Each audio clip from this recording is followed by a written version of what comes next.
உங்கள் அனைவருக்கும் இனிய காலை வணக்கம். இந்த நாள் நிகழ்ச்சியில் இன்றைய பஞ்சாங்கம்.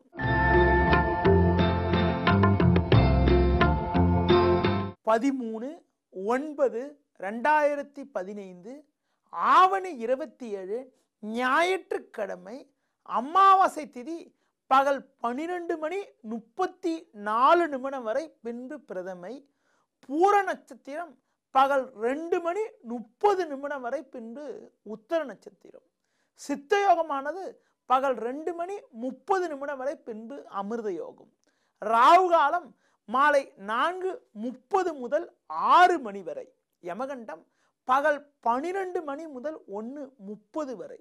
இன்றைய சுப ஓரைகள் பார்க்கின்ற பொழுது காலை 7 மணி முதல் 9 மணி வரை, பகல் 11 மணி முதல் 12 மணி வரை, மதியம் 2 மணி முதல் 4 மணி வரை, மாலை 6 மணி முதல் 7 மணி வரை, இரவு 9 மணி முதல் 11 மணி வரை. இனி இன்றைய ராசி பலன். மேஷ ராசி நேயர்களே, 4ஆம் வீட்டில் சுக்கிரனானவர் வலுவாக அமையப்பெற்று பஞ்சமஸ்தானத்தில் குரு சந்திரன் சஞ்சரிப்பதால் சுபிட்சங்கள் அதிகரிக்கும், தடைப்பட்ட சுபகாரியங்கள் கைகூடும், கணவன் மனைவியிடையே ஒற்றுமை மேலோங்கக்கூடிய ஒரு இனிய நாளாக இன்றைய நாள் இருக்கும். ரிஷப ராசி நேயர்களே, செவ்வாயானவர் 3 இருப்பது நல்ல அமைப்பு என்றாலும் 4ஆம் வீட்டில் சூரியனும் சந்திரனும் சஞ்சரிப்பதால் வீண் செலவுகள், தேவையில்லாத அலைச்சல்கள் ஏற்படலாம். புதிய முயற்சிகளை தவிர்ப்பது, தள்ளி போடுவது, மற்றவர்கள் விஷயத்தில் தலையிடாமல் இருப்பது மிக மிக நல்லது. மிதுன ராசி நேயர்களே, முயற்சி ஸ்தானமான 3ஆம் வீட்டில் சந்திரனும் சூரியனும் இணைந்து சஞ்சரிப்பதால் உங்களுடைய முயற்சிகளுக்கு சாதகமான பலன்கள் இருக்கும். உடன் இருப்பவர்களுடைய ஆதரவானது மிக மிக நன்றாக இருக்கும். பிள்ளைகளால் கூட சுபிட்சங்கள் இருக்கும். இருந்த மறைமுக எதிர்ப்புகள் எல்லாம் விலகி நல்லது பல நடைபெறுவதற்கான வாய்ப்புகள் இன்றைய நாளில் உள்ளது. கடக ராசி நேயர்களே, உங்கள் ராசிக்கு 2ஆம் வீட்டில் குருவும் சந்திரனும் இணைந்திருப்பது, 3இல் புதன் சஞ்சரிப்பது நல்ல அமைப்பாகும். எதிர்பாராத தன சேர்க்கைகளால் இருந்த பிரச்சனைகள் குறையக்கூடிய அமைப்பு, கணவன் மனைவிடையே ஒற்றுமை மேலோங்கக்கூடிய ஒரு உன்னதமான நிலையானது இன்றைய நாளில் உள்ளது.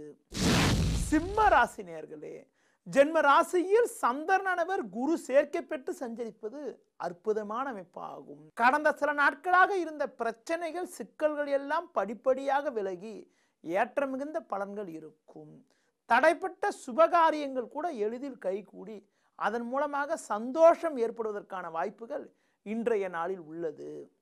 கன்னி ராசி நேயர்களே, லாபஸ்தானமான 11ஆம் வீட்டில் செவ்வாயும் சுக்கிரனும் இணைந்து சஞ்சரிப்பது உங்களுக்கு நல்ல அமைப்பு என்றாலும் 12ஆம் வீட்டில் சூரியன், சந்திரன், குரு ஆகிய கிரகங்கள் சஞ்சாரம் செய்வதால் வீண் செலவுகள் ஏற்படலாம். புதிய முயற்சிகளை தள்ளி போடுவது, தவிர்ப்பது மிக மிக நல்லது. துலா ராசி நேயர்களே, உங்கள் ராசிக்கு 10ஆம் வீட்டில் சுக்கிரனும் செவ்வாயும் அமையப்பெற்று லாபஸ்தானத்தில் சந்திரன், சூரியன் ஆகிய கிரகங்கள் சஞ்சாரம் செய்வது நல்ல அமைப்பாகும். எதிர்பாராத அனுகூலங்கள் எல்லாம் அதிகரிக்கும். எதிர்பார்த்த உதவிகள் கிடைக்கும். உடன் இருப்பவர்களால் இருந்த பிரச்சனைகள் எல்லாம் படிப்படியாக விலகி சாதகமான பலன்கள் இருக்கும். விருச்சிக ராசி நேயர்களே, உங்கள் ராசிக்கு 10ஆம் வீட்டில் சந்திரனானவர் சூரியன் சேர்க்கை பெற்று சஞ்சரிப்பதால் இருக்கக்கூடிய இடத்தில் உங்களுடைய மதிப்பும் மரியாதையும் அதிகரிக்கும். எதிர்பாராத அனுகூலங்கள் ஏற்படும். இருந்த குழப்பங்கள் எல்லாம் படிப்படியாக விலகி சாதகமான பலன்கள் ஏற்படுவதற்கான வாய்ப்புகள் இன்றைய நாளில் இருக்கிறது. தனுசு ராசி நேயர்களே, உங்கள் ராசிக்கு பாக்கியஸ்தானமான 9ஆம் வீட்டில் சந்திரனும் குருவும் சஞ்சரித்து ஜென்ம ராசியை குரு பார்வை செய்வதால் எதிர்பாராத உதவிகள் கிடைக்கும். இருந்த மறைமுக எதிர்ப்புகள் எல்லாம் முழுமையாக விலகும்.